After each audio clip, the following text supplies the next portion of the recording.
Boa noite, eu sou a doutora Plague, abrindo as portas do sanatório com a segunda parte do filme de horror que virou a vida da família Ammons.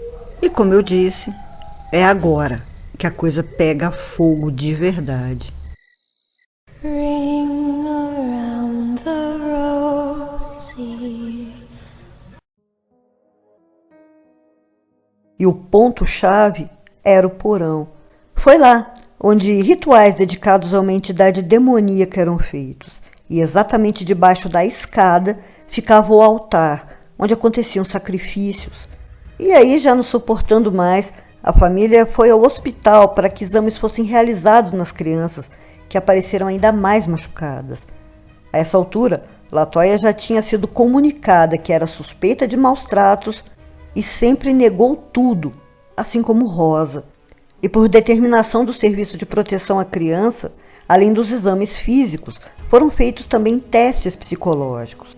Depois de algum tempo na sala com psicólogos, policiais, Latoya e Rosa, as crianças que antes conversavam normalmente, sempre negando que a mãe os maltratasse, começaram a agir daquela maneira estranha, pavorosa. O menininho mais novo começou a revirar os olhos e a falar com uma voz gutural que claramente não era sua, e ele dizia palavras que ninguém entendia.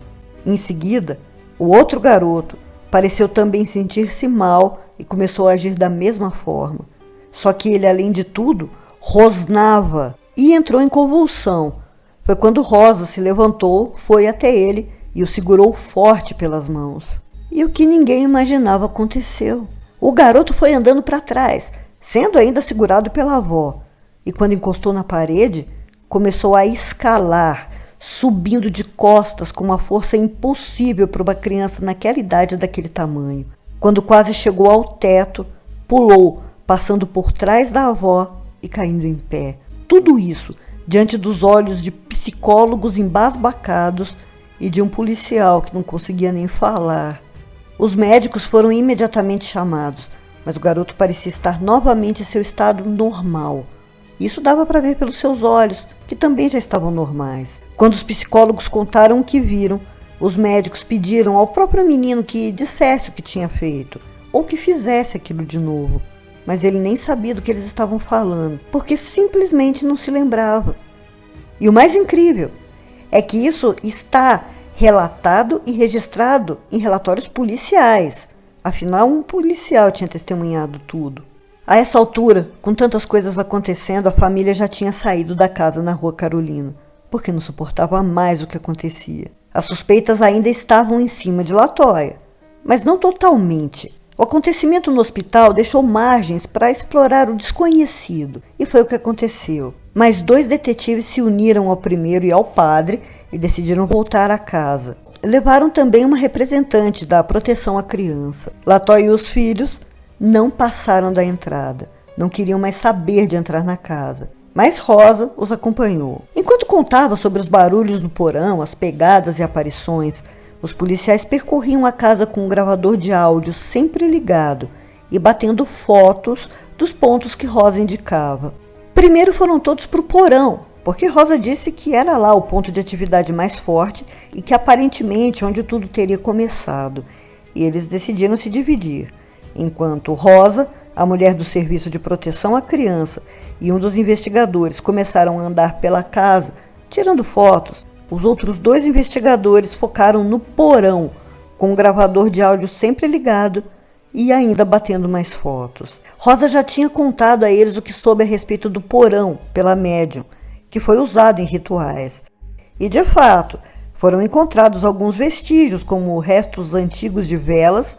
E exatamente como a médium havia dito, também havia resquícios de que debaixo da escada havia algo que poderia muito bem ter sido um altar. Muitas fotos foram tiradas da escada e debaixo dela, e quando os investigadores foram analisar, em uma das fotos havia 2 anomalias, uma espécie de névoa que lembrava perfeitamente uma mulher de um lado e um homem do outro. Pareidolia? Pode ser. E isso os lembrou que também tinham gravado sons. Exatamente no momento em que batia as fotos da escada, foi captada uma psicofonia. uma voz masculina dizendo: "Ei!". E aí, mesmo que não acreditassem em assombrações, o que aconteceu na casa não tinha explicação. Por isso, os investigadores procuraram novamente o padre e contaram o que presenciaram na casa. O padre também disse o que tinha acontecido com ele, como as luzes no banheiro piscando e aquela gosminha sinistra na persiana. Contou também sobre as moscas. Enquanto eles conversavam, não tinham percebido que o puxador daquela persiana estava balançando sem nenhum vento e sem que ninguém tivesse passado por perto. Quando o investigador se aproximou da janela, olhou para o chão e viu uma poça e muitas pegadas. E eram pegadas enormes, maiores que qualquer pé que já tinha pisado naquela casa nos últimos tempos. E como a família já estava longe há algumas semanas, os policiais decidiram isolá-la para investigações posteriores. Mas muitas pessoas na vizinhança já sabiam da história toda e se juntavam em frente à casa. A polícia também começou a ser chamada com frequência porque se ouvia muito barulho vindo de lá. E como todo mundo sabia que estava tudo vazio, que não tinha mais nenhum morador, ficaram com muito medo. As ligações foram tantas que os policiais decidiram voltar. Mas antes mandaram um cão policial que vasculhou cada canto da casa e não encontrou nada. Estava tudo vazio, da maneira como a família tinha deixado. Logo em seguida, os policiais entraram indo direto ao porão. E assim que abriram a porta, deram de cara com as escadas cheias, lambuzadas com aquela gosma. Uma das pessoas que entrou na casa tocou na gosma e disse que sentiu muita dor. O próximo passo seria finalmente ver o que tinha debaixo da escada, já que aquela gosma caía bem ali. E começaram a cavar. E mais uma surpresa, vários objetos pessoais foram encontrados e eram da família Ammons, exatamente aqueles objetos que tinham desaparecido. Já de saída, com mais dúvidas do que tinham quando entraram, os policiais perceberam que a persiana também estava cheia da gosma. E para fazer uma espécie de um teste, a persiana foi toda limpa e a casa novamente trancada, claro, sem ninguém lá dentro. Em meia hora, os policiais voltaram e encontraram tudo lambuzado novamente. Era algo inexplicável. Só que o mais inexplicável ainda foi quando, na saída, o investigador tirou uma última foto daquela janela e apareceu isso. O que é? Vai saber, mas é claramente uma silhueta em forma humana, como se estivesse olhando para fora. E paralelo a isso, o padre já tinha visto coisas o suficiente para acreditar de vez no que a família de Latoya dizia. Chegou a fazer alguns, digamos, exorcismos neles. Não fez na casa. E exorcismo também é uma maneira de dizer, porque todo mundo sabe que para se realizar um exorcismo de verdade, é necessário seguir todo um protocolo da Igreja Católica. E isso podia demorar, eles não podiam esperar. Mas enfim, ele fez o que estava ao seu alcance. O foco principal desses exorcismos passou a ser Latoya, porque agora era ela também o foco principal da ação das entidades. Porque começou a ter pesadelos terríveis, convulsões, estava muito perturbada com as coisas estranhas e ameaçadoras que via e que ouvia.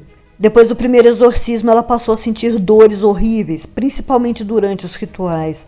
Doía tanto que em algumas vezes ela chegava a desmaiar. Mas mesmo assim, todo o esforço do padre parecia ter pouco resultado, porque Latoya não melhorava, continuava a ter os pesadelos e neles começaram a ser falados os nomes de vários demônios. O padre pediu inclusive para que ela tentasse se lembrar desses nomes e os anotasse, para que ele soubesse com quem estava lidando. Depois, deveria fazer uma espécie de saquinho cheio de sal e queimar.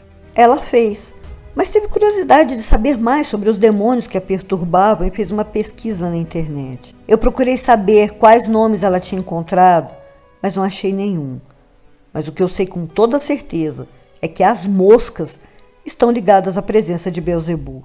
Assim como aconteceu na casa de Hinsdale, que eu vou deixar o vídeo aí no card e também na descrição, e também em Amityville. Ou seja, não era pouca coisa não. Eles não estavam lidando com demônios ralé, se tratava da velha escola, dos chamados príncipes infernais. E aí a imprensa toda já estava em cima. Muitos curiosos também estavam em cima E claro, muitos demônios estavam em cima. A família decidiu então se mudar de vez para Indianápolis, onde parece que tudo isso acabou. Só então finalmente o padre conseguiu a permissão para fazer o exorcismo romano, inclusive na casa. Ela ficou fechada e claro que ninguém mais queria pegar aquela bucha. O proprietário não conseguiu alugá-la novamente. E foi aí que em 2018, Zach Bagans, do Ghost Adventures, decidiu comprá-la para que a estudasse melhor e, quem sabe, tentar limpá-la. Foram feitas algumas investigações, ele chamou médiuns poderosos, demonologistas e parapsicólogos. Mas se era praticamente impossível até mesmo permanecer algum tempo dentro da casa, imagine então liberar o lugar dos demônios. Não tinha jeito, era um ponto infestado. Tudo isso acabou rendendo um documentário feito pelo Zack, que eu tentei de todo jeito encontrar, mas não consegui. Por fim, Zack então decidiu demolir tudo.